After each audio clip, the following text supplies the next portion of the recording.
Voi giovani siete l'adesso di Dio. Il Papa ha salutato così i 700.000 ragazzi radunati a Panama per la Giornata Mondiale della Gioventù. L'appuntamento al 2022 a Lisbona. Il Santo Padre è rientrato in mattinata in Vaticano.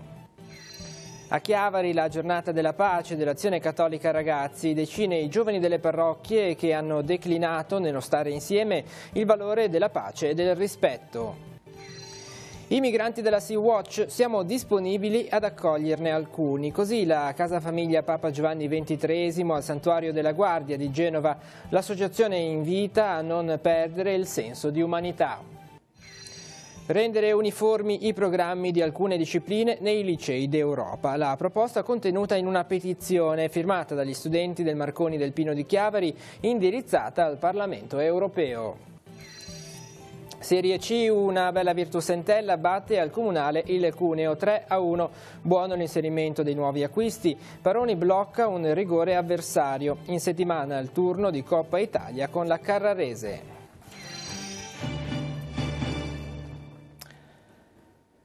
Buongiorno ai telespettatori delle Tigugli oggi. Papa Francesco è atterrato a Roma nella tarda mattinata di oggi dopo un volo di circa 11 ore e mezza che lo ha riportato in Vaticano dopo la serata sequenza di appuntamenti della Giornata Mondiale della Gioventù a Panama. L'aereo della compagnia Avianca, compagnia di bandiera della Colombia, è decollato alle mezzanotte 23 ieri sera, ora panamense, dall'aeroporto internazionale di Tocumen dopo una cerimonia di congedo molto sobria. L'ultima giornata del Santo Padre a Panama è stata intensissima. Prima la messa conclusiva della GMG con l'appuntamento per il 2022 a Lisbona, poi la visita all'Hogar Buen Samaritano e all'Angelus con la preghiera per le vittime dell'attentato nelle Filippine. Infine l'incontro con i 15.000 volontari dallo stadio Rommel Fernández. Vediamo il servizio. Voi, cari giovani, non siete il futuro ma l'adesso di Dio. Così ha detto il Papa ai circa 700.000 ragazzi che hanno partecipato alla messa conclusiva della GMG di Panama. La riflessione di Francesco, scaturita dalla lettura del Vangelo del giorno, è semplice e concreta. Spesso preferiamo un Dio a distanza, addomesticato, che non ci scomodi, e può capitare anche ai giovani di sentirsi in sala d'attesa, ad aspettare il proprio turno, e intanto qualcuno inventa per loro un futuro igienicamente ben impacchettato e senza conseguenze, dove la gioia è solo una finzione. Ma nessuno, ha detto il Papa, può promettere neanche un giorno del domani, e la vita, ha aggiunto, è quella di oggi. Voi, cari giovani, non siete il futuro, ma l'adesso di Dio, ha detto Francesco, indicando ai ragazzi Maria, che ha avuto il coraggio di dire sì per partecipare a questo adesso del Signore. Dopo la messa il Papa ha compiuto un altro gesto all'insegna della misericordia e della carità, raggiungendo la casa Hogar del Buen Samaritano, rifugio per tanti giovani e adulti malati vittime dell'HIV. I 60 ospiti, ragazzi e ragazze assistiti anche da altri centri, hanno ringraziato il Papa con i sorrisi, i fiori, i doni fatti a mano e le canzoni scritte per l'occasione. E anche qui il Papa ha invitato ad invocare Maria perché renda attenti alle necessità dei più poveri e dei sofferenti. Quindi la recita dell'Angelus e al termine la preghiera per le vittime dell'attentato nella cattedrale di Jolo, per quelle dei disastri in Brasile e in Messico, per la pace in Venezuela. Il Papa ha spiegato di aver dedicato la messa ai 21 cadetti della polizia colombiana uccisi da un'autobomba il 17 gennaio a Bogotà. Infine, allo stadio Rommel Fernández Juan Díaz di Panama, l'appuntamento dedicato ai volontari della GMG, l'ultimo incontro del Papa prima del rientro in Vaticano. Presenti 15.000 giovani a cui Francesco ha chiesto di rendere testimonianza della bellezza vista in questi giorni. La pace è servita, e questo è lo slogan che sta accompagnando il mese della pace dell'Azione Cattolica Ragazzi. Tra le varie tappe di questo cammino a Chiavari si è svolta la giornata della pace che ha visto la partecipazione di decine di ragazzi provenienti dalle parrocchie della diocesi. Diversi momenti di gioco e di riflessione che hanno accompagnato questo momento di festa e di allegria. Vediamo. Questo tema, la pace, come è stato declinato, come viene declinato ai ragazzi? Per parlare appunto della pace abbiamo cercato di rendere il più agibile possibile per i ragazzi di questa fascia d'età il messaggio del Papa riguardante la politica, e appunto per renderlo fruibile ai ragazzi delle medie e delle elementari soprattutto abbiamo deciso di puntare sul tema un pochino del bene comune, sul come ognuno di noi possa fare la propria parte per curare la terra, ma anche curarsi poi delle relazioni e degli altri. Come i ragazzi vivono la pace tra di loro in questi momenti anche di gioco? Questi momenti direi molto bene, è molto bello appunto come riescano ad andare d'accordo, ad essere in pace, nonostante le provenienze dalle varie parrocchie della diocesi, nonostante non si conoscano, appunto riescano a andare d'accordo. Ecco. Come vi siete preparati a questa giornata? Per preparare questa giornata ci siamo visti, è da 3 mesi che organizziamo questa giornata, ci siamo visti più volte per... animatori una volta a settimana per 2 o 3 mesi per poter organizzare meglio questa giornata. Ci siamo divisi i lavori e i giochi, ci siamo 2 animatori per il gioco e stiamo cercando di far giocare nel modo migliore i bambini affinché possano giocare con giochi a tema. Abbiamo utilizzato un po' come tema il film Up, infatti ci sono certi giochi che hanno come tema quello degli scout e comunque di vincere le spillette, ad esempio di aiutare gli anziani e comunque di fare gesti di altruismo. I ragazzi provengono da diverse parrocchie della diocesi, iniziano anche qui nel loro piccolo a vivere un momento di integrazione. Sì, a partire da come dividiamo i gruppi, si cerca di fare i gruppi più eterogenei possibile affinché si possano conoscere, i bambini possano capire che la diocesi è una e sono tutti quanti della stessa diocesi e non ci sono piccoli gruppetti tra parrocchie. Voltiamo pagina, andiamo a Genova per un'ultima ora che andiamo a leggere sul sito di ANSA Liguria. Siamo pronti a tirare giù il Moncone. Il primo pezzo del Morandi dovrebbe scendere tra il 6 e l'8 febbraio, anche se dobbiamo ancora vedere con precisione quando sarà. Sono le parole del sindaco di Genova, Marco Bucci, commissario per la ricostruzione. Anticipa una data per la demolizione del Moncone Ovest del Morandi. Stiamo facendo un lavoro che non è preparatorio, ma è già di demolizione degli altri pezzi, spiega, e la demolizione è già praticamente iniziata. E infatti proseguono le attività sul Morandi in vista della sua demolizione. È terminato il collaudo della pila 8. Venerdì scorso era stato montato a questo scopo un contrappeso di 400 tonnellate sotto la parte a sbalzo. Insieme al cosiddetto cravattamento della pila, una sorta di fasciatura, il contrappeso servirà per la sua messa in sicurezza. In queste ore si sta procedendo alle prove di carico tra la pila 5 e la pila 8 con carrelli radiocomandati, gli stessi già utilizzati nelle scorse settimane. Una volta superata questa operazione si potrà procedere con la scarifica dell'asfalto, anche in questo tratto, l'ultimo che deve essere ancora alleggerito. L'impalcato del troncone ovest di Ponte Morandi potrà poi essere gradualmente portato a terra. Il cantiere prosegue anche nel Moncone di Levante. È iniziato infatti il trasporto delle strutture di sostegno delle pile in prossimità delle stesse, nella zona di via Fillac. Qui, nell'area occupata dalla massicciata ferroviaria, si sta intervenendo con una serie di attività preventive a salvaguardia della salute e dell'ambiente che vengono eseguite per bloccare l'emissione di qualsiasi sostanza che vi possa essere eventualmente contenuta. Le aree in questione vengono cosparse di sostanze colorate, incapsulanti a base vinilica assolutamente innocui, che hanno il solo scopo di preparare il fondo dell'area di cantiere e proteggere il substrato di proprietà di reti ferroviarie italiane. È stata approvata la graduatoria dei progetti ammessi al finanziamento del bando del programma di sviluppo rurale 2014-2020, misura 7.1, rivolto ai gestori delle aree protette della rete Natura 2000. Sono 31 le domande, il budget complessivo era di 1,5 milioni di euro. Tra queste accettate rientra quella presentata dal Parco di Portofino, al quale arriveranno 50.000 euro. E sono in arrivo 104.000 euro per il miglioramento della banchina per la pesca nel porto del comune di Santa Margherita Ligure e 188.000 euro per la manutenzione straordinaria e di miglioramento della sicurezza della pesca professionistica nel comune di Sestri Levante. Le risorse fanno parte del bando promosso da Regione Liguria nell'ambito del FEAMP, il Fondo Europeo per la Politica Marittima e della Pesca 2014-2020.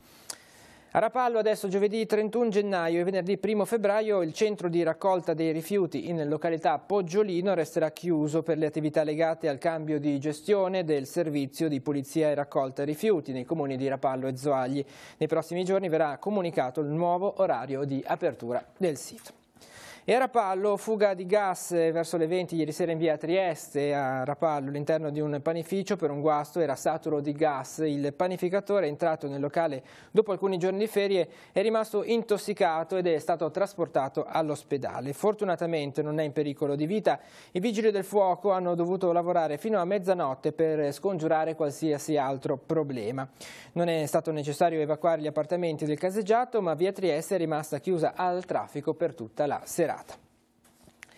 A Seste Levante gli assessori alle politiche sociali e ai lavori pubblici, Lucia Pinasco e Paolo Valentino, hanno incontrato gli alunni della scuola elementare di Santa Vittoria assieme ad alcuni tecnici comunali per illustrare il progetto di risistemazione dell'edificio scolastico. L'inizio dei lavori è previsto per la prossima estate, dovrebbe completarsi per la fine dell'anno. L'importo complessivo ammonta a 334.000 euro. La Regione Liguria cofinanzierà i lavori per oltre 170.000 euro. L'amministrazione comunale ha deciso di completare il tutto con risorse proprie. E adesso apriamo la pagina dedicata alla vicenda dei migranti della Sea-Watch. La nave si trova al largo delle coste ioniche ma non viene permesso di sbarcare. Sul tema è intervenuta la comunità Papa Giovanni XXIII, che ha lanciato un appello, si resta disponibile anche ad accogliere parte dei migranti che eventualmente potrebbero sbarcare. Protagonista anche la Casa Famiglia che si trova sul Monte Figogna vicino al santuario della Guardia di Genova. Sentiamo. Al di là della responsabilità dei paesi europei sulla ridistribuzione dei migranti, che cosa vi preoccupa dell'atteggiamento verso questa situazione? A noi preoccupa ovviamente il lato umano e dell'accoglienza, insomma, di queste persone, proprio perché in questi 20 anni di mia appartenenza alla comunità, ma in tutta la storia della comunità Papa Giovanni XXIII, non ho mai visto la comunità schierarsi politicamente, quindi noi non ne facciamo assolutamente un discorso politico. A noi interessa che le persone che hanno bisogno siano accudite. Io penso che l'umanità, insomma, quella con la U maiuscola, vada attuata sotto tutti i fronti, insomma, quindi dall'accoglienza alla condivisione con le persone che hanno bisogno.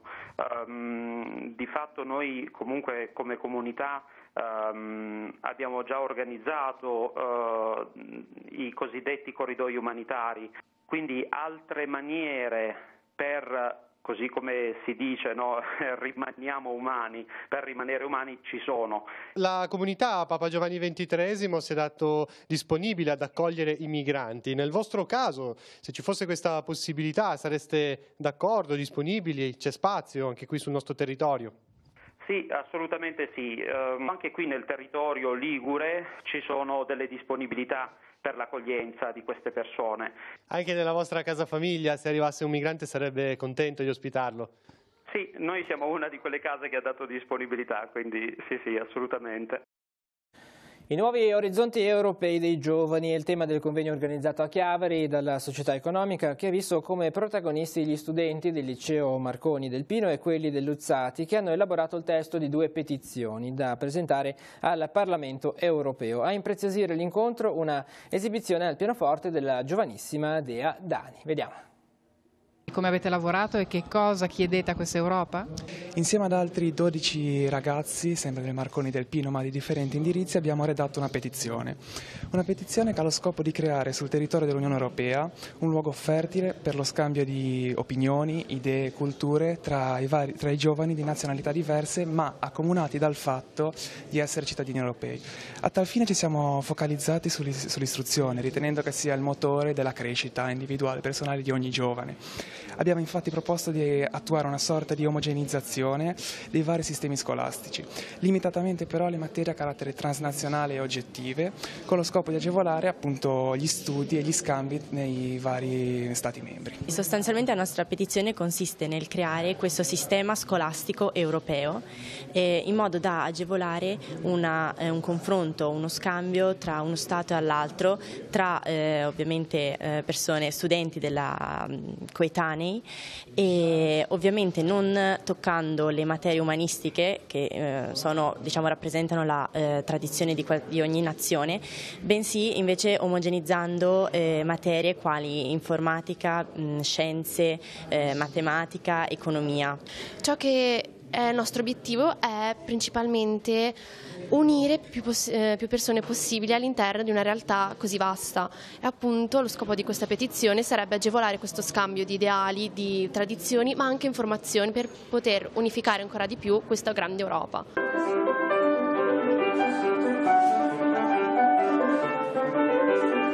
Dea Dani, giovane musicista e compositrice di appena 13 anni, che oggi ha veramente regalato un cameo splendido a tutti questi giovani che partecipano al seminario europeo qui alla Società Economica. E cosa vorresti allora per il tuo futuro e la tua carriera da questa Europa?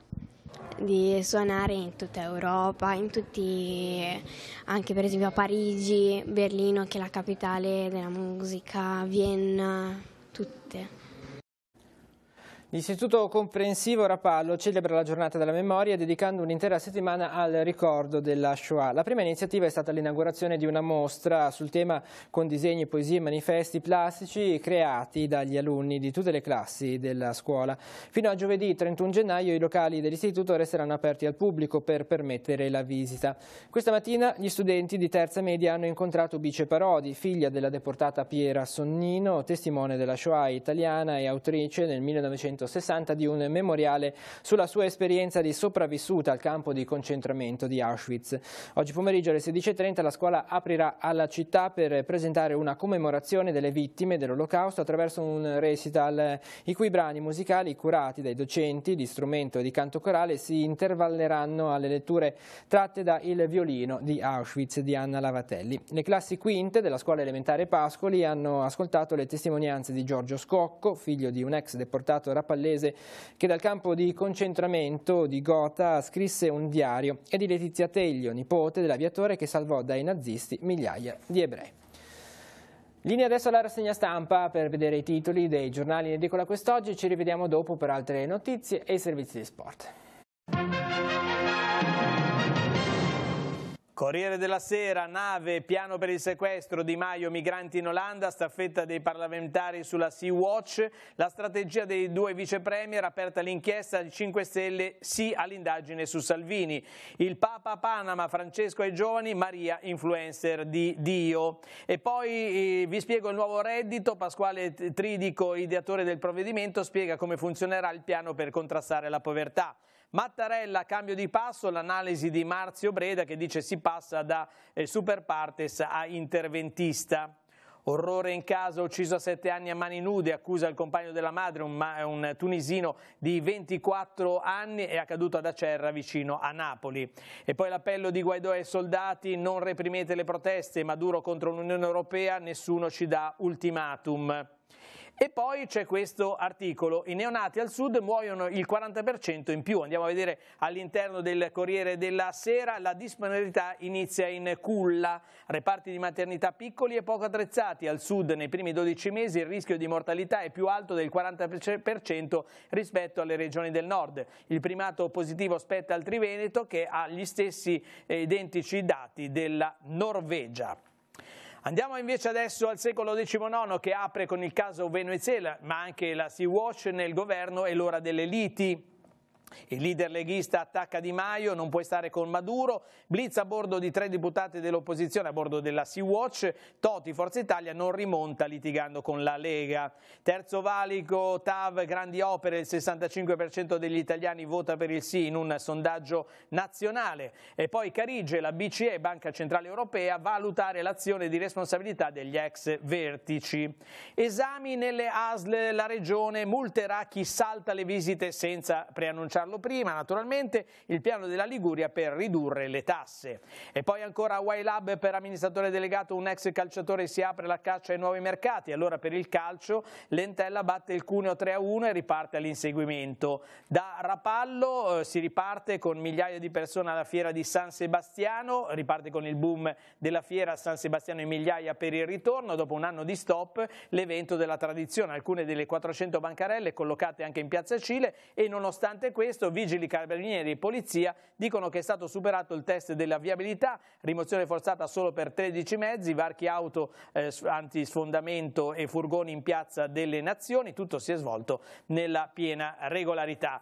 Ma andiamo invece a Sestri Levante, ampliamento della scuola spiegato dal comune ai bimbi. Nuovo spazio di 100 metri quadrati a Santa Vittoria Sestri per il servizio mensa, nasce anche il tetto verde, un giardino sulla copertura per le attività didattiche. L'importo dei lavori è di 334.000 euro, coperto al 50% da un finanziamento regionale.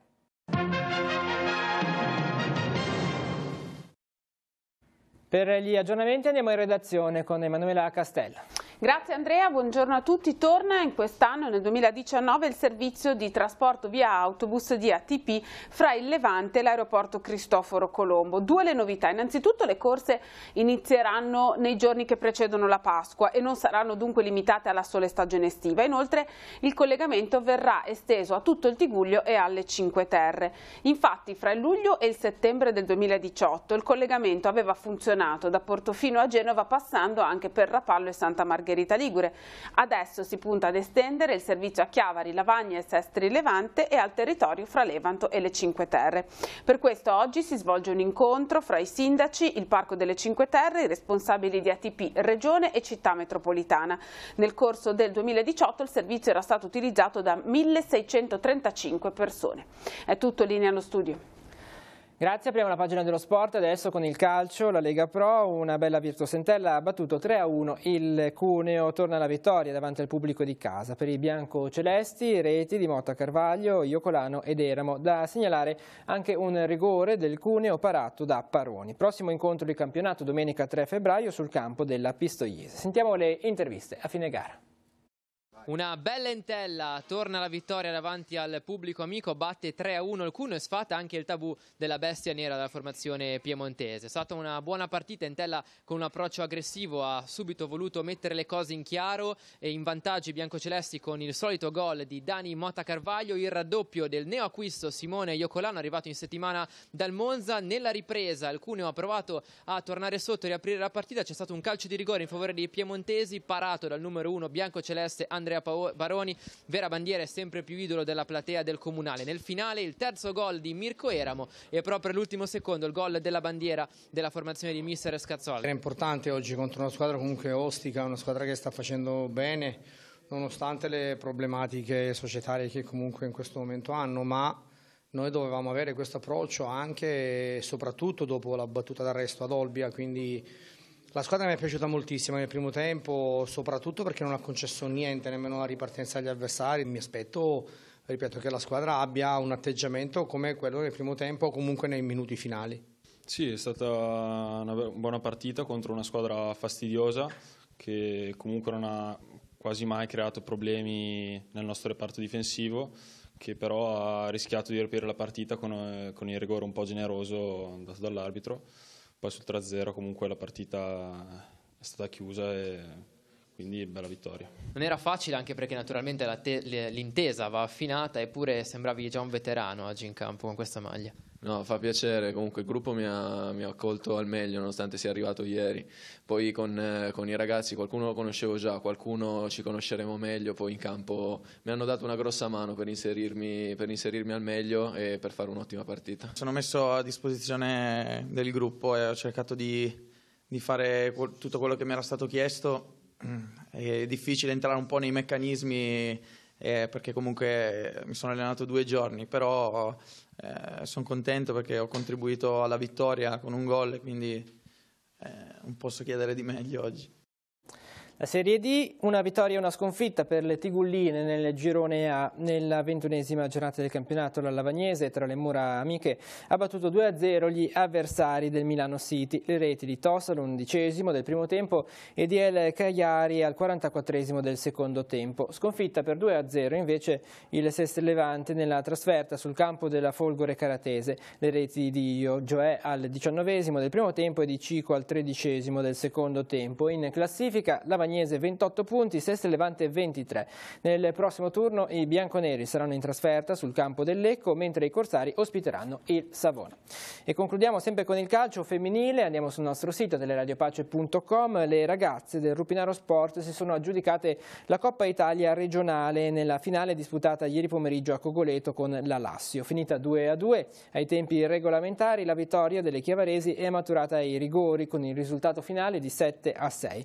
Per la neonata formazione femminile chiavarese è il primo trofeo che entrerà nella storia della società. E lo sport conclude questa edizione di TG oggi. L'informazione torna questa sera alle 19:15. Continua sul nostro sito teleradiopace.com e sul canale 187. Grazie per essere stati con noi e buon proseguimento di giornata.